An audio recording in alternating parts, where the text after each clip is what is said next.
সাথে খুব সম্পৃক্ত ছিলেন, ওনাকে নিয়ে আসা হলো। উনি মাদ্রাসার কথা বলতে গিয়ে একটা কারগুজারি শোনাইলেন, এটা আপনাদেরকে শোনাই।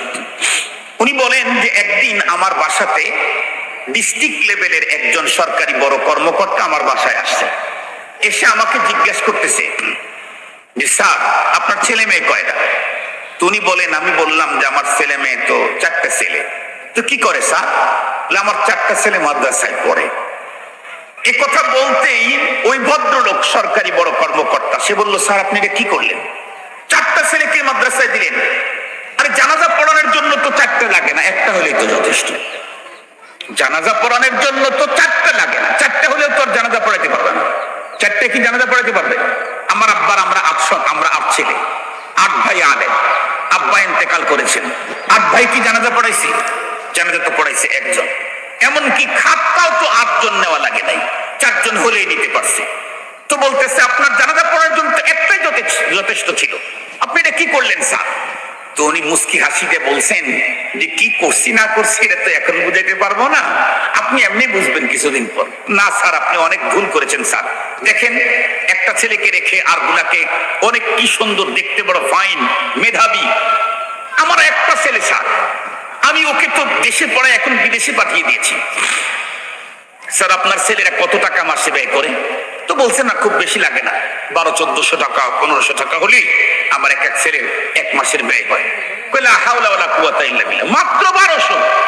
আমার ছেলে তো প্রতি মাসে 30,000 টাকা লাগে, প্রতি মাসে। বিদেশে পাঠিয়েছে, এখন 40,000 টাকার মতো লাগে। আপনার ছেলে ব্যয় করতেছে 1200, ও ইনকাম করবে 2400। আমার ছেলে ব্যয় করতেছে 40,000, ও তো মাসে কামাই করবে 2 থেকে 3 লাখ। এই তরফদার বেচারা রেজাউল করিম সাহেব বলছেন যে আপনি তো অনেক কথাই বললেন, আমি আপনাকে কিছু জিজ্ঞেস করি। বলে কি? আপনার ছেলে যখন স্কুল কলেজ ইউনিভার্সিটি থেকে দেশে যখন আসে, বিদেশ থেকে বা স্কুল কলেজ থেকে, তখন আপনাদের কোনো খেদমত করে কি? কই স্যার আপনি এটা কি বললেন? খেদমতের জন্য কাদের বুয়া কাদের ছেলে তো আছেই, ওরা খেদমত করবে।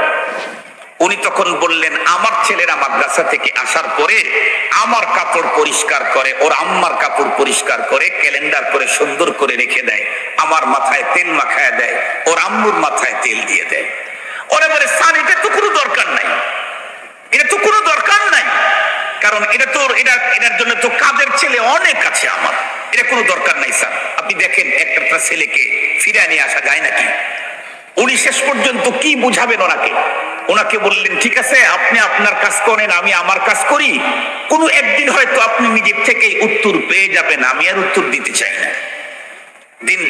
দিনক্ষণ চলতেছিল, 1 বছর 2 বছর, কয়েক বছর পার হয়ে গেছে। হঠাৎ করে ওই কর্মকর্তা অন্য জায়গায় ট্রান্সফার হয়ে গেছে। হঠাৎ করে একদিন ওই কর্মকর্তা আসছে ওনার বাসায়, রেজাউল করিম সাহেবের বাসায়। আসার পরে যে কান্না শুরু করছে, আর কান্না বন্ধ করে না।